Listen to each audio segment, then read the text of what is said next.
Hi, and welcome to this week's look at the major stories that have impacted the markets so far and look like they will continue to roll forwards. We're going to start off with the euro against the dollar. And are we seeing a little bit of a recovery, at least the green shoots of recovery? And the high of the year was set July the 18th. That was near 1.125. But in the last month, really, it has fallen and it fell to the support level about 1.085. That's down, in fact, a little bit lower, down about 3.5% in the month. Now, the chart shows the market seems to be forming a bit of a rebound from the support levels, which have been in place since sort of mid-June time. So where do we think we're going to go from here? Well, if you look at the bullish arguments, the market is in an uptrend that's shown by the blue channel in 2023. And its lower boundary seems and forms quite a powerful support level at 1.085, although we have dropped below that in the last day or so.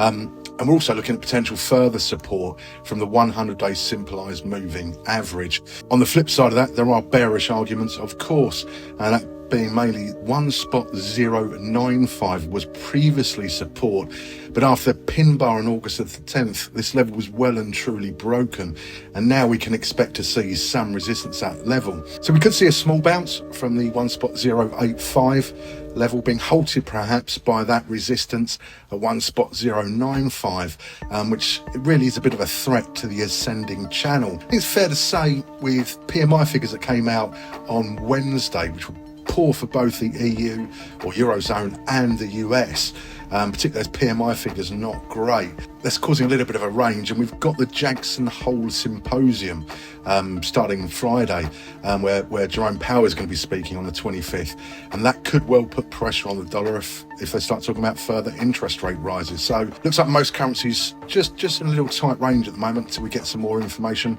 out from the States. Okay, we're going to stick with currencies for our next video, and we're going to talk about British pound against the US dollar, and is that bouncing back as well following a 1% fall in just one day. Now, Wednesday's UK PMI figures came in at 42.5. Not a great figure. Anything below 50 on a PMI figure indicates a slowdown in the economy. Obviously not a massive surprise. That was followed by a sharp drop in sterling against the US dollar. Did recover slightly by the end of the day. Worth noting, PMI figures in both the States and the Eurozone were not great either. So, no real clarity off the back of that. What are we looking at? Well, there are some bullish signals, mainly based around trading volumes. The largest traded volume of the year was recorded on June the 13th. And if we draw a horizontal line on the chart from the high of that candle, that shows it's now acting as support, which is a good sign. Wednesday saw higher volumes of this week as well on a candle with a longer shadow. Now, this may well indicate high volumes of large players, which may well indicate their demand for pound around the 1.262 level. And we can also see that the pound is near that lower border of the rising channel, where we would normally expect to see a little bit of a bounce and a turnaround. However, there are bearish signals as well. Since mid-July, it's really been shown to be in a bearish trend. And if there's a breakdown of 1.262, where we saw the higher volumes on Wednesday, that could confirm the superiority of sellers. There's no getting away from it. Fundamentally, the UK economy looks weaker than the rest. I say PMI figures weren't great across the board, but we've got the highest levels of inflation in the UK, and the economy is not looking all that healthy. Again, though, we've got this Jackson Hole Symposium. We've got, the head of the Fed talking on Friday.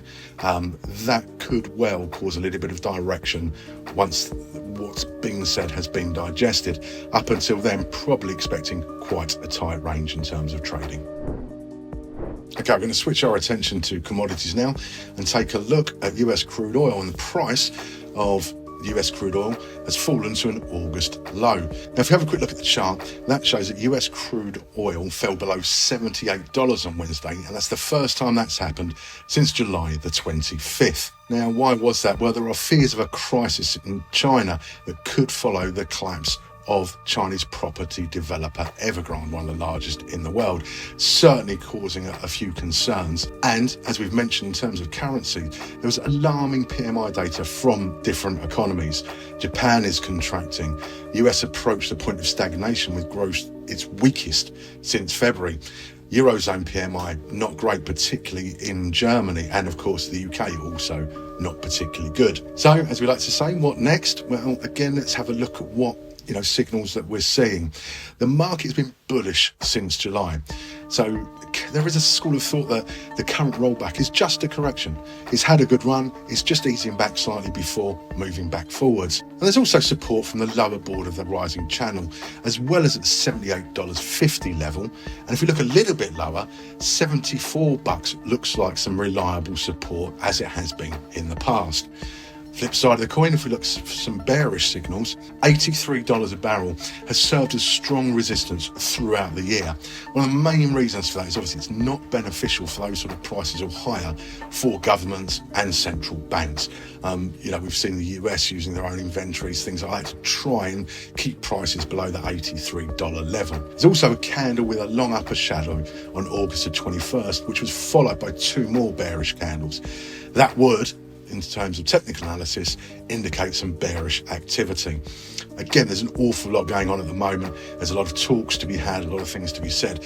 We know oil suppliers want the prices to go up, but we know most of the major economies want them to stay lower. Certainly the next week or so is going to be quite interesting for crude oil. Okay, finally for this week, we're going to take a look at, obviously we're still in reporting season, so we're going to take a look at a share and an equity. And that's NVDA. Good report, good set of figures out last night. And in fact, in the aftermarket, share price rose by 9%. Pretty good indication. And it even broke the psychological $500 per share level for the first time ever. Now, look at the figures just very briefly. Earnings per share were $2.70. That was against an expectation of $2.08. Revenue was $13.5 billion US dollar, expectation of 11.2, so very strong, and a forecast for third quarter revenue of $16 billion US dollars. These are pretty chunky figures. They also announced they're doing a $25 billion share buyback scheme, and most of this, according to their spokespeople and analysts, has come off the back of AI. And in fact, the increase in the share price after market rolled over to some of the other AI exposed shares, shall we say.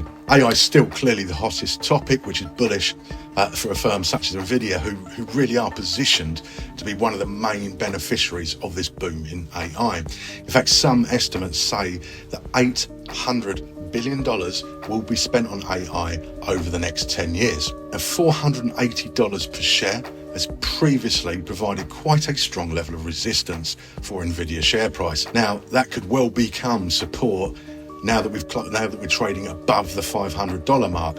Now, that was after market, so any gap when it opens today, Thursday, may well provide further support for the share price as well. There are, of course, other factors and some that can be bearish. Now, resistance may well be provided by the upper limit of the rising channel that we can see on the chart. As emotions subside, it was a really strong report, and we're all humans, emotions play a part. As they subside, we could well see a correction in that share price, maybe briefly, maybe longer term. And that may well test that $500 per share psychological level.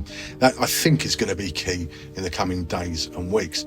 But if you look at the headlines, great set of figures for NVIDIA. I'm sure their investors and board members are pretty happy. Like everything though, things can change. So don't forget your risk management techniques, and we wish you luck with your trading in the week ahead. Bye for now.